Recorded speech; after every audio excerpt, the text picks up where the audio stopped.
Boker Tov, Chok l'Israël, Bealotecha, mercredi, Sanhedrin, Perek 6. Donc on va parler de la skila essentiellement. Alors, Ning Maradin Motinoto, les Saklo, Bet Askila, Ayahu, Sebadin, Shinema, Otse et Amekael, Echad, Omer, Alpetar, Bedin, Vea Sudarin, Beado, Veadam, Echad, Rochev, Veasus Rachok Mimenu, Kedeshe, Roeu, Amar, Echad, Yeshli, Lelmoed, Alafsrut, Alo Manif, Vesudarin, Veasus, Ratz, ומה עמידו ואפילו הוא אומר יש לי ללמד על הסמיסרות, מחזירים אותו אפילו בארבע וחמישה פעמים בלבד שיש ממש בדבריו.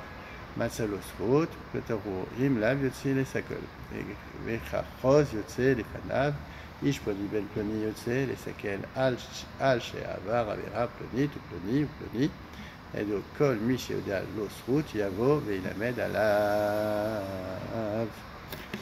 Donc, première Mishnah. Donc, si l'accusé a été reconnu coupable donc par la lapidation, donc on l'amène sur les lieux d'exécution, et donc c'était un endroit qui était assez éloigné du Beddin, pour que on puisse annuler la sentence, ou si on arrive à trouver un témoignage au cas où. Parce qu'il y a marqué, il y a un passouk qui dit que celui qui a été condamné dans le désert à cause du blasphème, il y avait un passage qui disait que l'on amène le blasphémateur hors du camp. Donc ça veut dire quoi? C'est-à-dire hors du camp des Kohanim, de celui des Lévites et de celui des Israélites. Donc c'est-à-dire c'était un peu loin. À Yerushalayim, on faisait l'exécution, était donc en dehors de la Hazara, en dehors du mont du Temple et en dehors de la ville. De même, dans tout Israël, l'endroit était à chaque fois éloigné de la ville pour qu'on puisse avoir le temps de trouver un témoignage qui pourrait l'innocenter. Alors, pendant qu'on conduit le condamné sur les lieux d'exécution, il y avait un homme qui restait à la porte du tribunal et il avait un foulard dans la main. Un autre, il était à cheval et il se postait assez loin de lui, mais il fallait qu'il puisse le voir de loin. Alors, si quelqu'un vient au tribunal pour plaider la cause du condamné, celui qui se trouve à l'entrée, il agitait son foulard, et donc le cavalier, avec son cheval, qui le voyait, il partait au galop et pour arrêter la sentence, pour stopper le condamné et vite le ramener au tribunal. Mais maintenant, si l'intéressé lui-même, donc là, le coupable, il déclare avoir trouvé un nouvel argument en sa faveur, on le ramène au tribunal, même 4 fois ou 5 fois. Et si on voit que dans ses propos, ils étaient dignes d'intérêt, alors on le ramène. Par contre, dans le cas contraire, on le ramène que 2 fois. De peur que c'est la peur qui lui fait perdre ses moyens, il raconte n'importe quoi. Après, donc il y avait des gens qui venaient et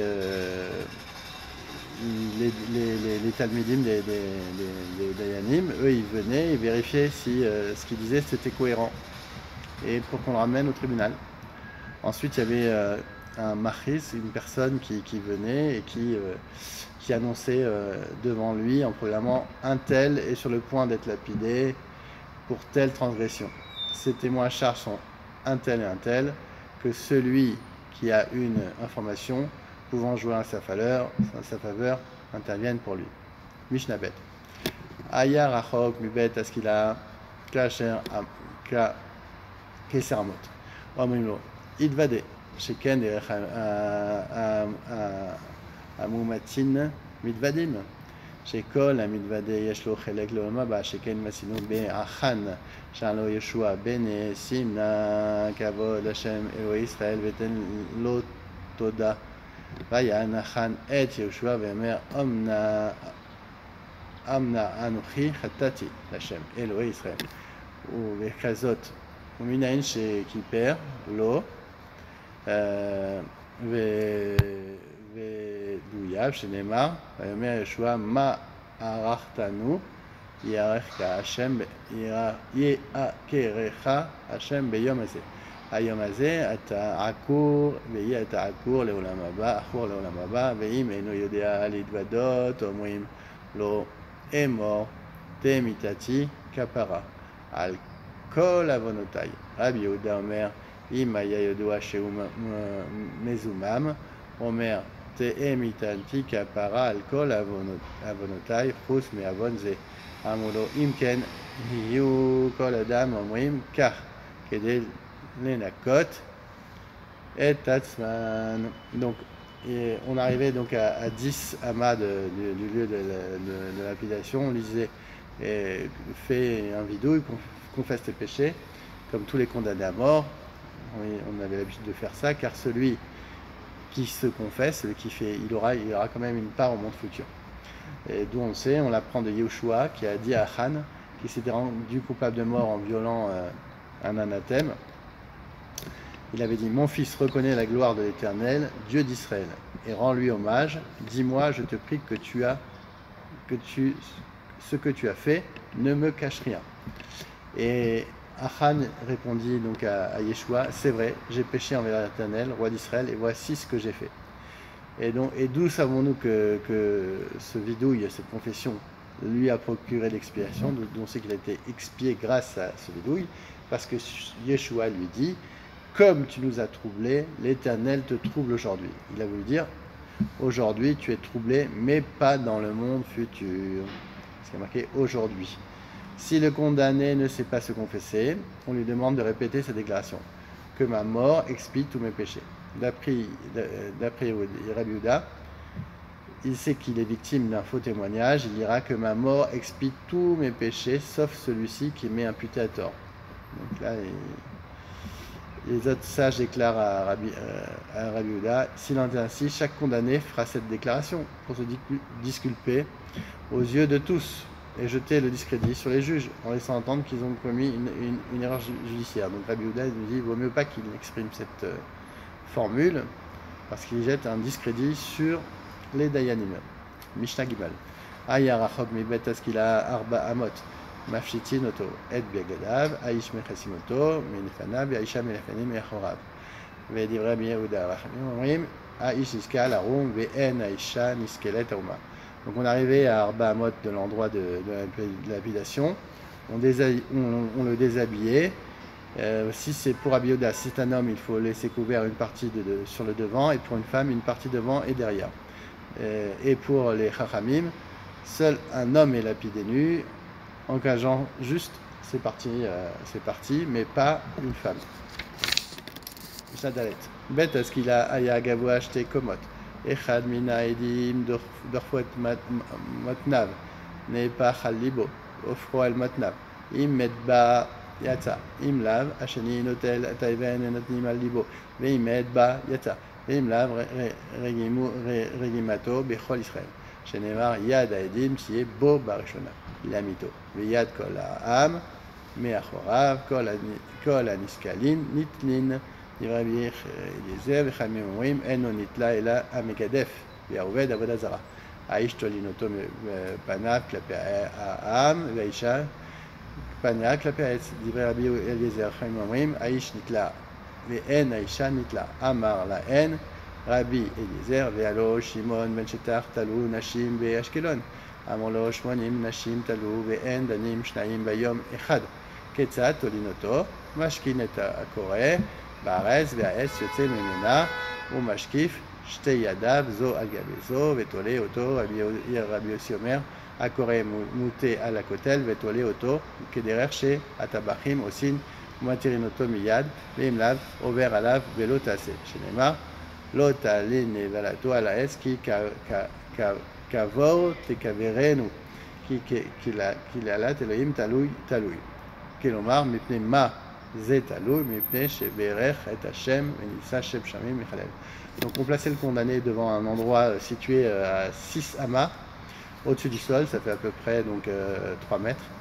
L'un des témoins à charge donc lui donnait un coup de pied sur les hanches pour le faire tomber. S'il était tombé sur le ventre, on le retournait sur le dos.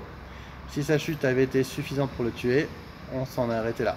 Sinon, il y avait le deuxième témoin qui venait et qui prenait une pierre.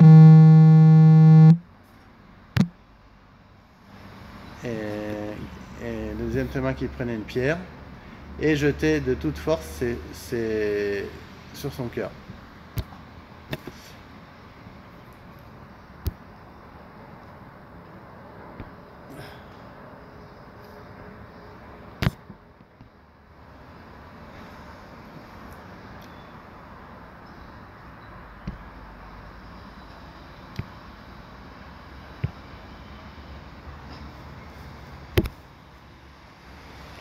Voilà, et donc on en était où? Il prenait une pierre et la jetait de toute force sur son cœur. Donc le deuxième prenait une grosse pierre et la jetait sur son cœur. Si le condamné mourait, alors on arrêtait là. Sinon, tout le peuple entier d'Israël venait et le lapidait. Comme il est dit dans le Passouk, la main des témoins doit le frapper, la première pour le faire mourir, et la main du peuple en dernier lieu. Pour Rabbi Eliezer, tous ceux qui ont été lapidés doivent être pendus. Donc après la lapidation, on pendait le condamné. D'après les autres sages, on pend seulement celui qui a été lapidé pour blasphème ou idolâtrie. Et pour Rabbi Eliezer, un homme est pendu face aux assistants, une femme face à la potence. Selon les autres sages, seul un homme est pendu et pas une femme. Rabbi Eliezer lui dit, pourtant Rabbi Shimon Mechetar, on sait qu'il a pendu les femmes à Ashkelon. Il lui répondit, il pendit, il y a marqué, il pendit 80 femmes en un jour, alors que normalement un tribunal ne juge pas deux affaires capitales le même jour. Donc c'était une mesure exceptionnelle, donc on ne peut pas apprendre de ce maasé-là. Comment le condamné était-il pendu? D'après un premier sage anonyme, on enfonce la potence dans le sol et on suspend le condamné par ses deux mains liées à une barre horizontale qui sort du poteau à hauteur de la tête. Selon Rabbi aussi, la potence n'était pas enfoncée dans le sol, mais simplement inclinée contre un mur, et on suspend le condamné comme le font les bouchers avec les quartiers d'une bête. Après cette pendaison, qui était en réalité symbolique, il faut détacher le corps immédiatement. Si on le laisse toute une nuit sur la potence, on transgresse l'interdit. Tu ne laisseras pas séjourner son cadavre sur le gibet. Tu auras soin de l'enterrer le jour même, car un pendu est une chose offensante pour Dieu. Autrement dit, ceux qui le voient expliquent qu'il a été pendu à cause de son blasphème, et ce rappel entraîne chaque fois une profanation du nom de Dieu. Donc chaque fois qu'on le voit, ça fait un chilul Hashem. Mishnah 5e Mishnah Amarabéné, Abizman, Shada, Mistaer, Shrena, Malachon Omeret, Kaviachol, Kalani Meroshi, Kalani Mezroi, Imken, Amakom, Mistaer, Al-Damam, Shel Rashim, Shel Nishpach, Kalvachomer, Al-Adam, Shel Atzadikim, Velo, Zor Bilvad. Et la Kol Amelin et Meto, Over Belotase. Eleno Lechvodo, Leavilo, Aaron, Tachichin, Eino Over Alav. אלו היו קוברין אותו בגברות אבותיו, אלא שני בתי קברות היו מתוקנים לבית דין, אחד לנהרגים ולחנקים ואחד לנזקלים ולנשרפים. Donc on voit dans la 5e Mishnah que Rabbi Meir, l'expression un pendu est une chose offensante pour Dieu. C'est Klilat Elokim Talouy, laisse entendre que Dieu associe aux souffrances du pendu et que l'on peut s'exprimer ainsi. Ma tête n'est pas légère, mon bras n'est pas léger. Autrement dit, je sens une lourdeur dans la tête et dans les bras comme le pendu. C'est Hachem qui dit ça. Il souffre ainsi devant l'effusion du sang des méchants, à plus forte raison qu'Hachem souffre pour celle des justes. En fait, l'interdiction de laisser un cadavre toute une nuit, sans intérêt, s'applique à toute personne, et pas seulement à celui qui a été exécuté par le tribunal. Cependant, on ne transgresse pas cet interdit si l'enterrement est ajourné, en l'honneur du mort, pour apporter un cercueil et un linceul à son intention. Donc il n'y a pas de digne de l'ina du mort si on avait besoin d'un cercueil ou d'un linceul.